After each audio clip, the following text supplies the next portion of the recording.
al País Català. Bienvenue en pays catalan. Pour ce nouveau numéro de Passeur de mémoire, nous allons nous consacrer à ce qui tient à cœur de tous les Catalans. Rugby, à ce qui leur donne une direction. L'indépendance, à ce qui les rassemble, les fédère. L'apéro, c'est l'apéro. Je veux bien entendu parler de la bandera, leur drapeau, leur emblème. J'ai nommé la senyera. Pourquoi tant de mystère? Tiens, vous avez fait quelque chose à votre... On s'en fout. Penchons-nous donc sur les origines de cet étendard.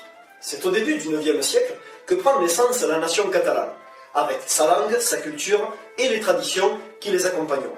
La légende de la senyera, c'est-à-dire les 4 palces de sang sur un bouclier d'or représentant l'actuel drapeau catalan, mais également le drapeau aragonais, est mentionnée pour la première fois en 1551 dans une chronique espagnole.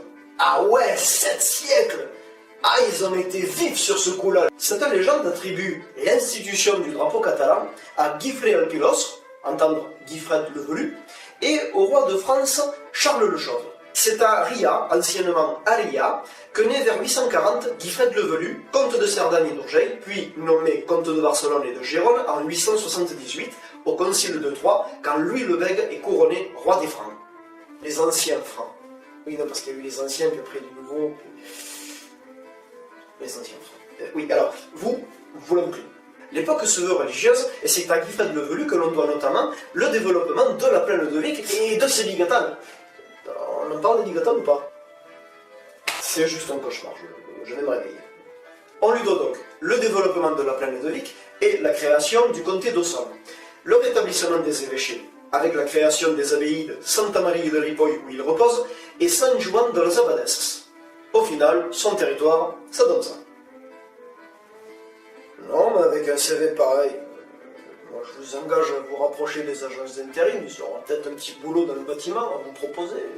La légende raconte qu'après une bataille contre les Normands, le comte serait sorti victorieux, mais mortellement blessé. Charles le Chauve, se portant au chevet du mourant, aurait apposé sa main sur les plaies sanglantes du comte, puis, de ses 4 doigts, aurait tracé sur l'écu doré de Guifred les 4 barres parallèles et aurait dit ceci: comte, voici quelles seront vos armes.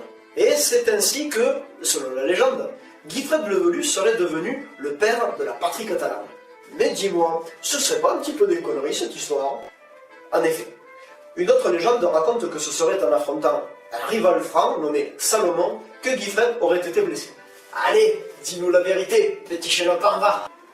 Oui, en vérité, ces 2 légendes n'ont aucun fondement si l'on considère que Guifred meurt au combat contre le chef musulman Luq ibn Mohammed, j'espère que je prononce bien, lors de la bataille de Lérida le 11 août 897. C'est alors que, mortellement atteint, il aurait lui-même plongé sa main dans son propre sang et tracé de ses doigts les 4 bandes sur le plastron doré de sa tunique.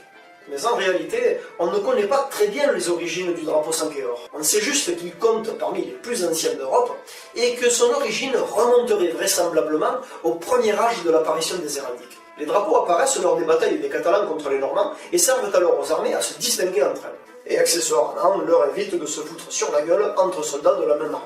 Tout porte à croire que la senyera serait l'armoirie d'une famille comtale catalane. Sa première apparition, connue, date d'entre 1010 et 1080 sur le sarcophage roman d'Hermesande de Carcassonne, la grand-mère de Ramon Berenguer Ier, Raymond Béranger Ier si vous préférez, comte de Barcelone. Elle affiche alors 17 franges rouges et jaunes. On la retrouvera au XIIIe siècle sous la forme de 4 bandes rouges sur fond jaune sur les armoires de Jacques Ier, roi d'Aragon et conquérant de Majorque. Une hypothèse émise par le Vatican indique que l'emblème catalan reprendrait les couleurs de la croix et des clés de Saint-Pierre. Certains disent également qu'il s'agirait des couleurs de la Rome antique. Ok, c'était plutôt gênant. Toujours est-il que la légende de Guifred n'apparaît que 2 siècles après la mort de celui-ci. Légende qui, bien qu'apparue au milieu du XVIe siècle, attribue à ce dernier la naissance de la senyera et, jugée plus romantique, finit par devenir populaire au point de se substituer à la véritable histoire. Véritable histoire qu'on a oubliée pour le coup. Mais que serait un pays sans ses légendes et ses traditions? On se le demande. Bon alors, c'est pas mieux quand tu dis la vérité? Ouais, allez, viens faire un bisou. Cette épitomie est à présent terminée. Je vous remercie de l'avoir suivi. Si le cœur vous en dit, je vous invite à vous abonner gratuitement à ma chaîne, ce qui vous permettra d'être informé des dernières publications. Si vous avez aimé la vidéo, partagez-la, ça fait connaître le pays catalan. Je vous propose également de découvrir mes balades intemporelles sur mon site internet passeurdemémoire.com dont le lien s'affiche dans la description. Ça me fait bouffer. Quant à moi, je vous retrouve très vite pour un prochain numéro de Passeur de Mémoire. D'ici là, je vous dis à bientôt en català. Fins aviat! Quan deixaràs poeta el país de l'oliu per un terme llunyà on l'aire és més geliu. Voldria que angelets duts per la tramuntana